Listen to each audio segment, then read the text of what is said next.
Okay, let's dive right into this. Imagine for a second the woman at the dry cleaners. She's been pressing your shirts for what, 4 years now? She knows exactly how you like them, wooden hangers only, right? But she has absolutely no idea that your last name is literally on the deed to the very strip mall her shop sits in.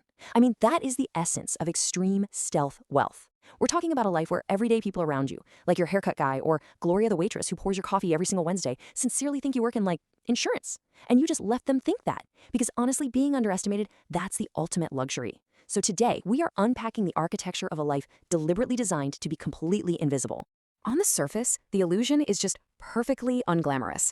Picture this. You're sitting in a vinyl diner booth. You order an $8.40 breakfast, just eggs and wheat toast, leave a $4 tip, and drive off in a 2019 Subaru Outback.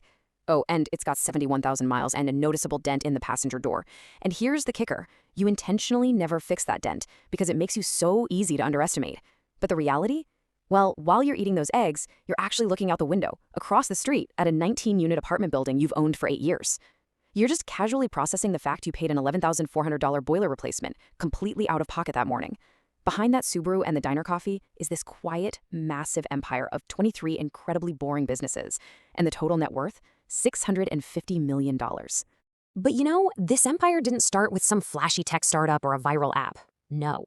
It started with a profoundly unglamorous origin story and a really small number.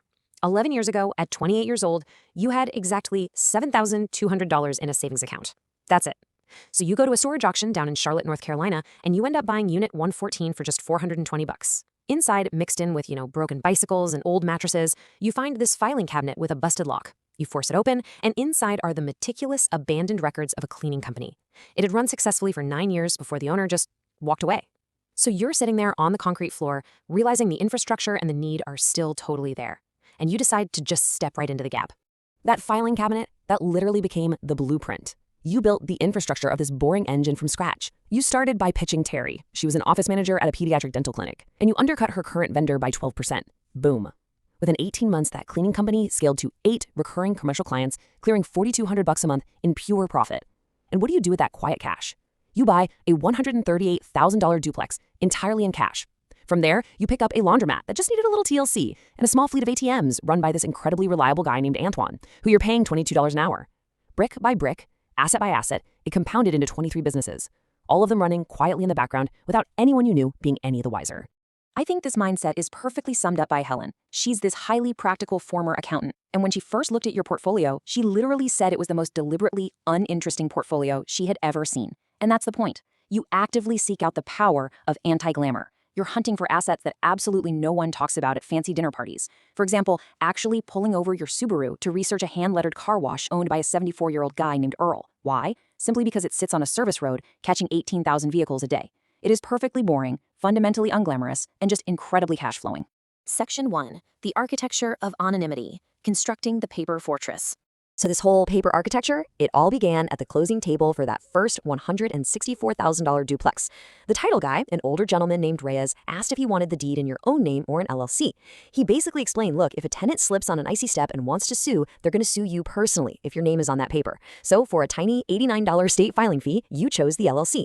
Over 12 years, that one single piece of advice grew into an absolute masterpiece. Orchestrated by Denise, she's a brilliant lawyer billing at $310 an hour. She mapped out this brilliant progression to insulate you from risk. You went from one single LLC to 3, strictly keeping properties compartmentalized. That way, a lawsuit against one building could never ever touch the others. Then, as the wealth exploded, those multiplied into 11 LLCs. To manage all that chaos, Denise consolidated the whole tree. She created a single holding company to own pieces of all 11 LLCs. And the final masterstroke? That holding company is owned by an anonymous trust. It has a completely ungoogleable name and zero connection to your actual identity. And here's the real secret to true invisibility. It doesn't happen with some dramatic movie-style decision. No, it happens through about 40 small, really boring decisions, like paying exactly $125 a year. That's it. That's the cost of a registered agent in Wyoming, which, by the way, is a state that doesn't require LLCs to list their owners in public databases. You pay this agent so that every single piece of legal mail or business association goes directly to them. Absolutely nothing ever reaches your actual home address on the 14th floor of your apartment building. Now, what's really interesting here is the sheer structural admiration from professionals like Denise. When you sat across from her and your total assets crossed $38.4 million, she looked at this mountain of paperwork, the holding company, the trust, the compartmentalized private banks, and she just said, on paper you don't really exist. To a legal engineer like Denise, the money was almost beside the point. The structure itself was the asset. The maze was built perfectly. And this brilliantly illustrates how you manage the human element of this wealth. You created a family office arrangement for about $54,000 a year, and the information is strictly compartmentalized. For instance, Priya, the banker, she opens accounts, but she never sees the trust. The bookkeeper handles the day-to-day cash flow, but has absolutely zero idea of your total net worth. The part-time attorney maintains the trust, but is totally blind to the daily cash flow. Literally no single person on your team has the full picture or knows the final number. Why? Because the fewer people who have it, the fewer people there are who can leak it. So it all sounds foolproof in theory, right? But a fortress isn't really a fortress until it's actually attacked. What happens when this massive structure is tested in the real world? Well, the climax arrived in the form of a targeted lawsuit by a former business partner named Away. He had co-signed on a single deal a decade earlier, and he sincerely, though completely wrongly, believed he was owed a massive piece of the fortune you'd built since. He hired a contingency lawyer hungry for a massive payout, and they came directly for you. But the legal architecture functioned perfectly. It was exactly like a smoke detector during a fire. For 4 months, Owa's lawyer dug relentlessly, trying to attach your name to a massive net worth. By month 4, all they found was a modest $410,000 house and a personal checking account with just $7,800 in it. By month 5, they hit an absolute brick wall. They could not pierce those 11 LLCs, and they definitely couldn't trace the Wyoming trust back to you. They had absolutely no legal basis to connect you to your own empire. So, exhausted and totally out of options, Owa's lawyer was forced to settle for a mere $22,000. They walked away entirely clueless that the man they sued was worth roughly 40 times what they were trying to extract. When you consider a lawsuit like that, the heavy annual fees, the $18,000 legal retainer, the registered agents, the $54,000 family office team, suddenly they look incredibly cheap. You pay this happily. Honestly, it is an insurance premium against a life you absolutely do not want to live. You've seen what happens to people like your business school peer, Colton. Colton had this big software exit and spent the next 3 years buying flashy $30,000 truck upgrades and pitching funds at alumni events. His wealth made him a constant target. Meanwhile, you wear $34 clearance fleeces, so nobody's eyes ever do that quiet calculation of trying to extract money from you. Section 2. The cost of secrecy. The psychological reality. So the crucial point is this.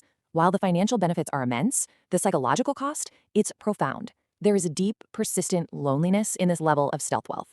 You are structurally the only person alive who has ever seen the whole shape of it at once. There are rooms inside your life that nobody, not even the people you love the most, ever gets to walk into. Because of this secrecy, helping your friends and family looks very different. When your best friend Marcus wants to mortgage his house for a bad smoothie franchise, you can't just write him a check to save him. Instead, you secretly review the franchise disclosure document and send a carefully worded email pointing out tricky territory clauses to talk him out of it. When your sister Renata is stressed over a $23,000 debt, you don't just drop a life-changing wire transfer. No, you sit at her kitchen table, doing the math with her. You find a $4,100 hospital billing error, you negotiate with her landlord, and then you quietly cover the remaining $8,000 gap, framing it as a casual loan. You do the math with numbers that to you aren't even real numbers anymore, and you just pretend the financial gap between you is small. It's an act of love for sure, but it's also an act of grief. And the sheer surrealness of this existence, it peaks in moments you could never invent. Picture crossing $650 million in total asset value. You don't find out on a yacht. No, you find out at 2:48 p.m. on a Tuesday via an email with a boring subject line from your accountant. And where are you? You are standing in the plumbing aisle of a hardware store. You're moving aside for a guy in a paint-stained sweatshirt, agonizing over whether you need a 3/8 or half-inch compression fitting that costs exactly $6.20 just to fix a slow sink leak in your apartment. You read the email, you buy the fitting, you drive home, and you fix the sink. Sitting in the driveway in your used Subaru that afternoon, you realize the ultimate feeling isn't pride. It's not celebration. It's just a quiet relief that the maze you built worked perfectly. No one found you. So it leaves us with this really provocative question to ponder. If you had the resources, could you actually survive the silence? Is the ultimate luxury of extreme wealth a bigger house and a faster car? Or is it simply the ability to completely and utterly disappear?